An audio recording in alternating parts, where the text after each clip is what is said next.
This is might be the last thing that we're gonna ever hear from him. And so for me, this both emotionally and every single way, this is, I have to do this. I'm just going to get right into it. The founder and the guitarist for the one and only Five Finger Death Punch, Mr. Zoltan Bathory, is our very, very special guest tonight. Zoltan, it's so good to see you, man. Same here, my brother. Glad to be here. Me and the pineapple, man. We are just, you're present. That's right, man. Yeah, two special guests. Right. Listen, so let's get into this new music, man. Earlier this Uh-huh. year, it was announced that Five Finger was going to release the deluxe edition of Afterlife, the album that came out in 2022. Here we are tonight celebrating the release. How's it feel? Like, the album came out, a couple years ago. Now the deluxe edition's out. How are you feeling right now?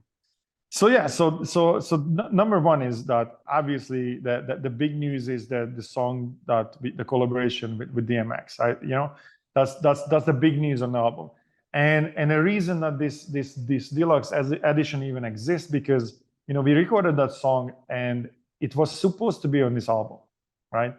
It was supposed to be on this album, but in a collaboration, especially because DMX passed, there are so many people, producers, record labels, publishers, there's so many people are involved. Everybody has to give it a green light. And as we were going through that process, we realized, man, this might take a long time to do this. And we can't just sit on the record. We recorded an album and probably sat on it like maybe 5 months while we're doing this process. And after 5 months, like, you know what, let's just put it out. And then we deal with it when we deal with it. And so the finishing of the record, usually when you finish a record, you immediately go and you start to drop the singles and you release the record, because you don't want the record to leak.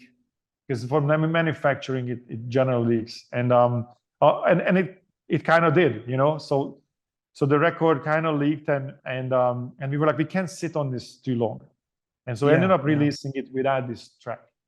And then finally, it took us months and months and months after the record came out, when finally this song was cleared by all the publishers and everyone involved, and we were like, okay, now we can put it out. So that's how we like, okay, let's set up the deluxe edition, put the song on. So now the record is as it's supposed to be. And then also, this is the way how it was supposed to be, to pun intended, right?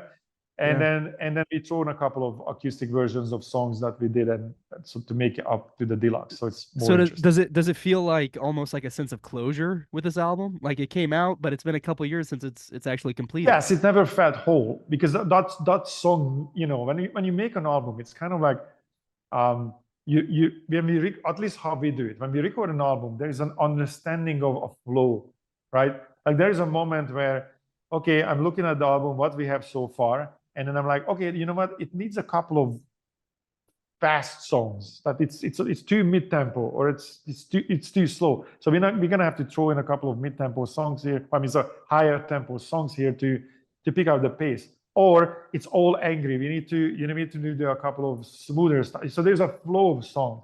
So every song on the record has a reason to be there, right? Not just from the perspective of this song means something, but from the perspective as an album. So can you talk a little bit about how this collaboration came to be? Yes. So if you look at DMX, we have very eclectic tastes. Like I listen to hip hop beats. Generally, when I start writing songs, I always start with a hip hop beat or an African beat or something. I don't write on rock beats, because I like the swing, the sway of those beats. Back in the days, I used to sample stuff from old Motown records, right? Like literally, I would sample the beat, throw it into an MPC, MPC 2000 or an Akai 1000. Sometimes they would push it through like a preamp to make it dirtier, and I would write on those, because that excites me. It's different, right? So I was always a fan of that, and there are various hip hop groups and artists that I really, really like, and DMX was one of them, and was somebody that Ivan also, we shared that. Ivan loves DMX and his music, and so there was a conversation maybe like 5 years ago, somewhere in there, 5-6 years ago, where you're like, who would be cool if he could work with DMX? Because he's kind of like the metalhead of hip hop, like the dog bark, the delivery. He has that metal. He's angry and he's intense. Yeah. So I'm like, man, this would be like, if there's a hip hop guy that he's one of the guys that definitely fit the vibe. So this conversation of, hey, we would like to work with DMX started like literally 5-6 years ago. And this conversation was going on, and you know, he wasn't available for. You can research it why, but he, you know, he wasn't available. We couldn't work with him, and then when he was available, you know, unfortunately, it was short-lived.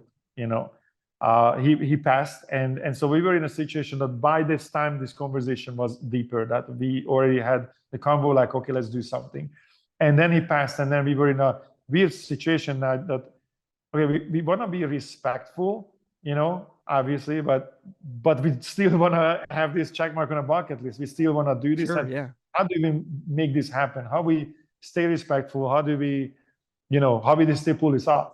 And what happened, eventually we got an opportunity that some of his master recordings, we got a green light on that. Like, okay, we can use these verses, these lyrics, right? So we had the masters, and we basically reverse engineered it, that there was music under it. We took off the music and write new music under it, and then sort of melted it with one of, you know, with our style and song.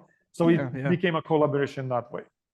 Wow, that's powerful, man. Yeah, I mean, that's what, you know, all the back and forth and trying to make this happen, and then seeing it kind of come to an end. Right. Sadly. Yeah, we didn't give up on it. And then once, you know, that was a process. And once the song was done, then started a new process. Like when we want to put it out, everybody wanted to hear it. You know, like, okay, yeah, he passed. So you know, he's an important artist. There's a serious legacy there. And everybody, every producer, every single person that was ever involved in those tracks and his art had to sign off and give us a green light. And that was a really interesting process, because once they heard the song, everybody's like, oh yeah, hell yeah, this is special, this is amazing, right? So, but it still took time, and that's why I told you, like, we couldn't just sit for another year and go through the entire process. We released the record, and we figured, like, eventually when everybody signs off on it, then we'll release it one way or another, right? Yeah. And one of the funniest, one of the amazing ones to me was Hype Williams. Because Hype Williams is a video director, a visual artist who was responsible. He had a huge hand in hip hop culture exploding in the 90s. And if you start looking at videos, probably the videos you saw on MTV, your favorite hip hop video, probably he directed them, right? If you start to see what he did, it's insane. There was a waiting list for sometimes over a year for him to direct or work with you. He was a legend. He's still a legend. And so when we were thinking about, like, how are we going to make a video for this song, right? Like, again, DMX is not here anymore, and how are we going to do this? And so there was like, well, let's talk to Hype. Hype was a good friend of DMX, very close, you know. DMX was in a movie Ballet, which Hype directed, and so they were very close, and in some way Hype find him and was partially responsible for DMX's career. So they were really close. So we're like, you know what? Let's talk to Hype and let's see what he thinks and how this could be possible. And I sent him the song, and I think the song is like 3 minutes 20 seconds. He called me 3 minutes 21 seconds. I mean, like, I know that he had just enough time to listen to it, right? That I appreciate that. Thank you, Hype. You know, because man, he called me immediately and he was like, dude, I have to direct this video. He's like, look, you don't understand how close we were. He's my brother. You know, I had his career. I find him, I put him in a movie. You know, he was very close to me. I worked on his video. I want to be the guy. And this might be the last thing that we're going to ever hear from him. And so for me, this both emotionally and in every single way, I have to do this video. So he was not 100, 150% in, like, I'm doing this. You know, I'm coming to Vegas now. I'm doing this. You know, and so I really appreciated that, man, because he's a legend, and he was like, you guys don't even know what you're sitting on. This is some of his best lyrics. The song is incredible. I gotta be part of this.